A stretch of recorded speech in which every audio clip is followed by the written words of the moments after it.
आज यहाँ से चुनाव की दृष्टि से अलग अलग कार्यकर्ताओं से बातचीत की है और कई कार्यक्रम आज करनाल के अंदर हैं। हमारे अलग अलग 4 मंडल हैं करनाल विधानसभा क्षेत्र के अंदर। चारों मंडलों के सभी पदाधिकारियों से आज बातचीतों की बैठना होगा। अभी हमारी करनाल विधानसभा के कोर ग्रुप के लोगों से बैठना हुआ था, उनसे बातचीत हुई और जो काम हमारी सरकार ने किए हैं, आदरणीय मनोहर लाल जी ने किए हैं, या कुछ और लोगों की जो बात हमारे सामने आएगी उसको सुन करके, और अभी तो हमारे सामने क्योंकि चुनाव है, इस चुनाव के अंदर उपचुनाव है करनाल का। हमने 10 की 10 लोकसभा की सीटें और ये उपचुनाव बड़े मार्जिन से हम जीते, इसको लेकर के हमने सारी रणनीति योजना बनाई है। और आने वाले समय के अंदर क्योंकि 25 मई को हरियाणा प्रदेश का चुनाव है और उस चुनाव को लेकर के सभी कार्यकर्ताओं से मिलना, आमजन से मिलना। खोल रहे हैं सरकार के कहना कि उनको मुख्यमंत्री बनाया जा रहा था, मंत्रिमंडल विस्तार को लेकर उनके पहले जानकारी थी। देखिए, अगर दुष्यंत जी को कोई बातें पता है तो उसी को पूछनी चाहिए, उनसे ही बात करनी चाहिए, उनसे और भी राज पूछने चाहिए भी क्या क्या राज थे। अगर उसके पास राज हैं तो पूछने चाहिए उससे। परंतु Bharatiya Janata party zero tolerance के ऊपर काम कर रही है।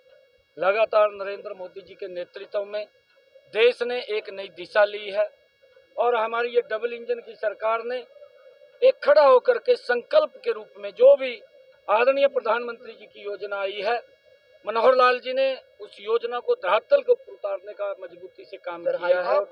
और हाई कोर्ट का निर्णय वो सर्वोपरि है। हमारी तरफ से भी उसके अंदर वो विषय रखा जाएगा और जो भी आदेश होंगे माननीय कोर्ट के, वो सर माथे के ऊपर है, उसको स्वीकार करेंगे।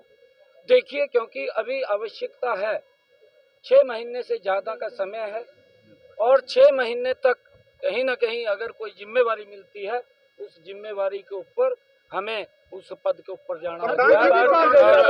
भारतीय जनता पार्टी लगातार चुनाव नहीं, देखिए पार्टियां तो सभी अपने अपने प्रत्याशी उतारेंगी, परंतु कहीं ना कहीं दूसरे दलों के अंदर इस बात को लेकर के भी मंथन है कि अगर किसी बड़े नेता को उतार दिया वो हार जाएगा।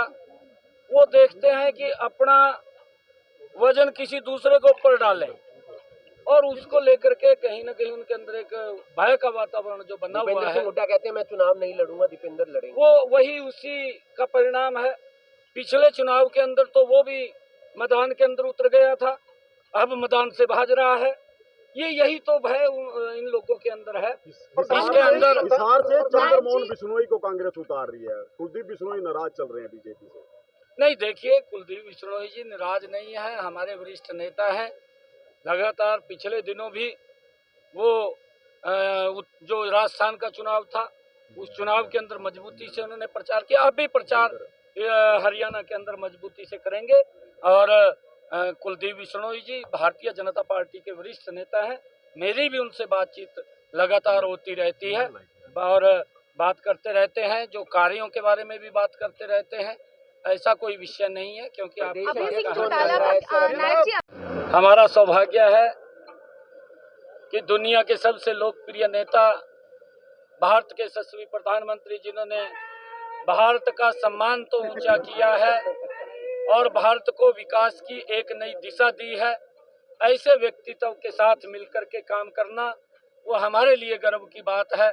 अच्छा लगता है जब बड़ा व्यक्ति कोई इस प्रकार का आशीर्वाद देता है तो हमें और ऊर्जा ताकत आती है। हम और ऊर्जा तय करेगी और अभी क्योंकि जिम्मेवारियां हैं, जल्दी ही कोई न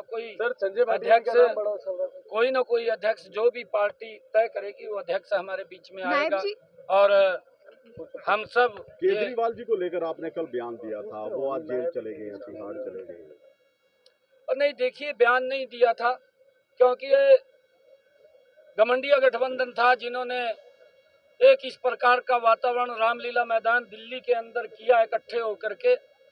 इस प्रकार का दृश्य पेश किया कि जो ये गोल्ड मेडल भ्रष्टाचार के अंदर लेकर के आए हैं, इस प्रकार का प्रस्तुतिकरण देश के सामने वो इन लोगों ने वहां पर किया। और उसको लेकर के मैंने बात कही थी, क्योंकि ये हमने पहली बार देखा है कि मैंने कहा है कि आदरणीय प्रधानमंत्री नरेंद्र मोदी जी की जो नीति है भ्रष्टाचार के ऊपर, वो उसको जीरो टॉलरेंस के ऊपर कोई समझौता नहीं है। और ये लोग जो बोलते थे उसके विपरीत काम किया है।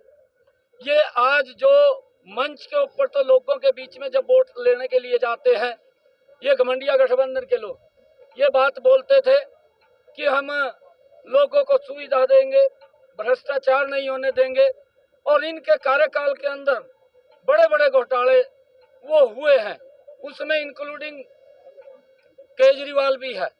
और केजरीवाल जब ये बात बोलता था मंच से कि अगर मेरे ऊपर या मेरे मंत्री के ऊपर कोई भी चार्ज लगेगा तो मैं तुरंत त्याग पत्र दे करके मैं उसकी जांच करवाऊंगा।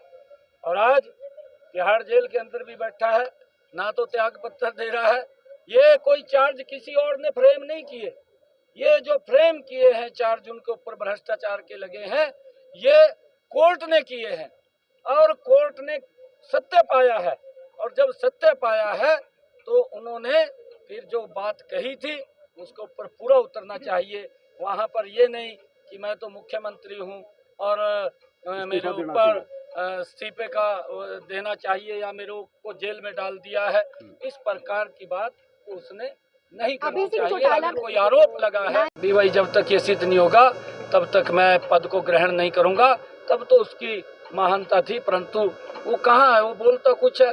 पहले कहता था कि मैं गाड़ी नहीं लूंगा, गाड़ियों का काफिला अब चलता है। पहले कहता था कि मैं घर नहीं लूंगा, शीश महल बना लेता है। ये इस प्रकार का कथनी और करनी में इनकी अंतर है। और ये घमंडिया गठबंधन के लोग जितने भी हैं, अगर आप लोग देखेंगे, इनके कहीं ना कहीं शरीर के ऊपर हर व्यक्ति के दाग है, और वो दाग देश को दिख रहा है।